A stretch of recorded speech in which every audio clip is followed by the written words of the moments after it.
Kumbukeni bingwa tu ni mmoja, nawaambia mtoto mdogo mbuzi nyingi. Leo nimekuja kwenye stock ya kutosha. Leo stock ya kutosha. Alifanya maandalizi. Angalia jana onyeshe mbuzi, sio mnasema oh bingwa uonyeshe mbuzi, angalia mbuzi mweusi. Unaona mashine hiyo? Unaona hizo mashine?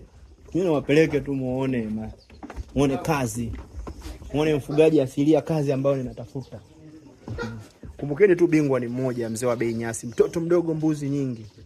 Angalia mizigo ya kutosha. Onyesha mbuzi mmoja. Hebu angalia huyu mbuzi mweusi mwenye masikio mwenye pembe hizi huyu hapa. Angalia mzigo kama huo. Huo mzigo umeuona? Umeuona mzigo je, na unisogezee. Hawaonyeshi mbuzi. Angalia huo mzigo. Huo hapa. Kumbukeni tu bingwa ni mmoja, mzee wa bei nyasi. Tani onyeshe mizigo iko mingi. Angalia huu mweupe huu. Huo hapa umeuona? Huo hapa unaondoka huo. Huo hapo. Kumbukeni tu bingwa ni mmoja, mzee wa bei nyasi. Mtoto mdogo mbuzi nyingi. Zipo za kutosha. Sio kuipa kutosha. Unapanda gorofani vile. Safi kabisa. Bingwa ni mmoja, mzee wa bei nyasi hapa.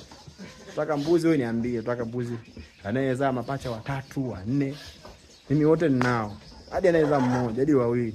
Bingwa tu ni mmoja, mzee wa bei nyasi. Mtoto mdogo mbuzi nyingi.